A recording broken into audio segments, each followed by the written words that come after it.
Warm greetings to all. So now I am going to take a session on Dataflow Programming in Virtual Instrumentation Systems. So let us see from the basics what is meant by a Dataflow Programming. So Dataflow Programming is a means of setting the run order in a graphical programming language. So here the LabVIEW, which is a software which follows a Dataflow Programming for running virtual instruments. So here the virtual instruments is nothing but the blocks which is tends to read the or sense the data from the instruments and process, and finally we get the output. So here the Dataflow programming, it is the order of executing the set of blocks which follows this program. So in the text based language, so the program will be followed in terms of codes, but here the sequence is nothing but a blocks. So here the blocks from flows the data which is flows from left to right. So only when the data input is available. So here the block diagram which having a node, so that node executes when all the inputs are available. So here the LabVIEW block programs which have the temptation would be execute a code from left to right, so or top to bottom. So this is not the case in terms of text based languages. So in Dataflow programming, so it sees which nodes is executing or run. So here the node which eligible to run when all the required input terminals contains the data. So here the virtual instrument executes only when the data is available. So this is one of the example. So here the number 1 and number 2, this is the first figure which is having a data. One block shows the addition part and another block shows the subtraction part. So here the number which is available, the first flow will be executed by adding the two numbers, number 1 and number 2. So after that it will send to the subtract block. So this subtract block will having the input from random numbers. So the resulting blocks would be the result of first the addition, and then after the output from the addition, the random number will be the second input. So with this the subtraction will occur. So this is why this is one of the best example. So it follows the flow, the data flow which is from the when all the inputs are available. If there is no input in number 1 and number 2, the block won't execute. So this is one of the example. Another example is number 3 and 4, which is performing the division. So after that it will be resulting in a sign equation. So only when all the inputs are available, the following programming will execute. So this is called the data flow. So here the data which is flow from when all the inputs are available in respective blocks. So in control flow, the same manner, the sequential order of programming or elements which determines the execution order. So in this programming data flow programming model will adds the or subtracts whatever it may be the input only when the data is available.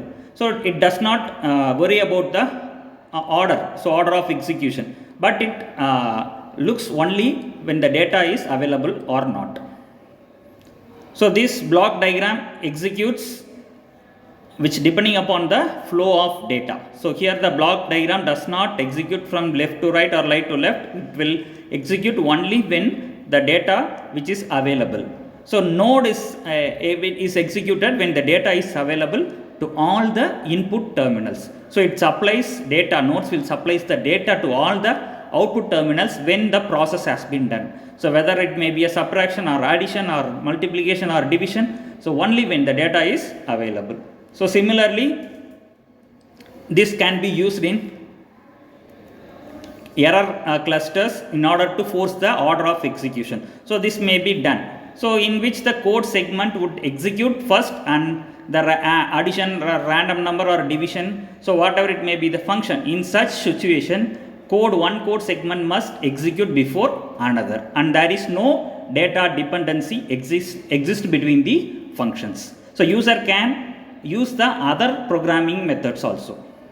So this is one of the example of math function. So here the 4 input sensors which is divided into 4 blocks.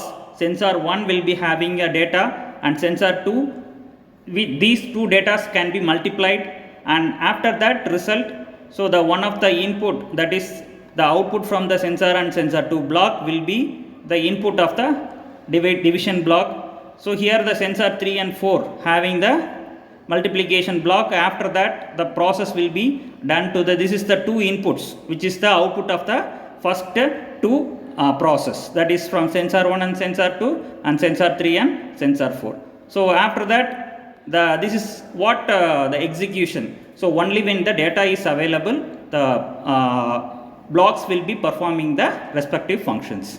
So finally we will get the answer of the data which is available only when the process has been done with the respective blocks.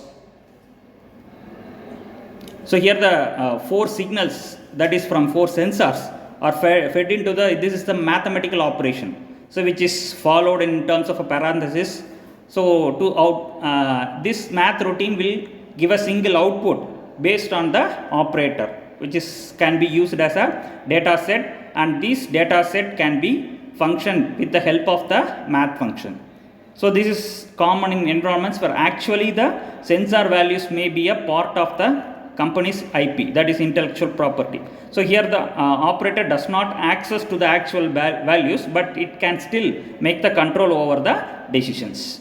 So this is one of the example of forcing a run order with error cluster. So this is one of the example where we are getting a simulation of a signal, that is sinusoidal signal, with the respective measurements in spectral measurements, distortion measurements and tone measurements. So these are all the 3 functions. So where we can get the respective result, so where the data has been flowing through the particular block. So this both 3 measurements can be using the signals and for fast Fourier transforms and phase, and that is a root mean square value in the FFT, and signals and having a decibel, and also the tonar measurements, which is a signal having an amplitude.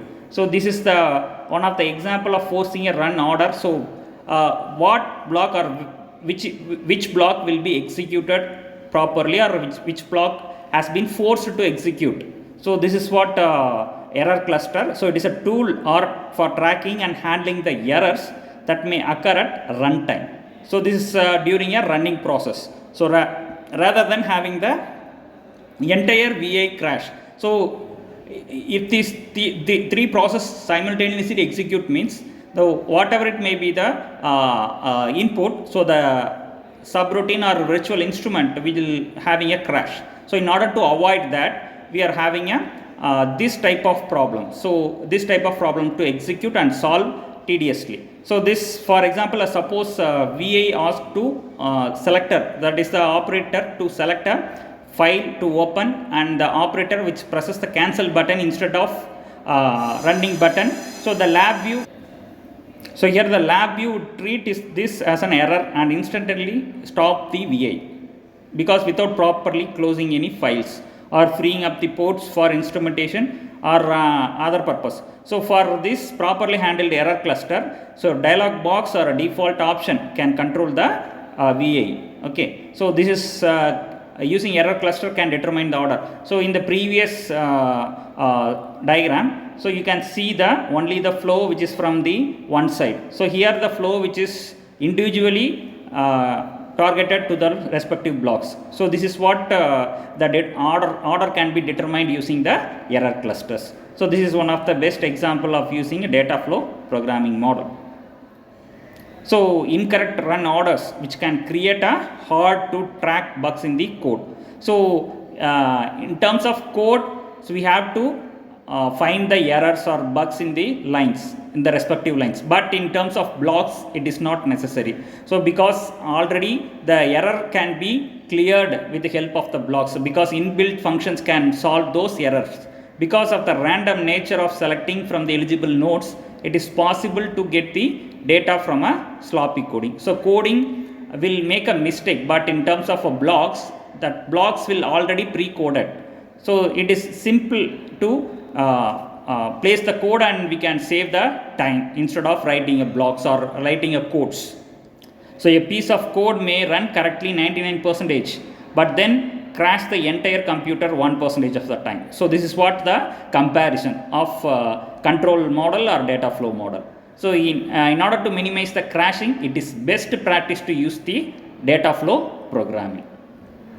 So far we are gone with the data flow programming model and how it works, and some of the example of forcing the error coding to behave properly. So this is a simple example. So for MATLAB, for LabVIEW, for executing the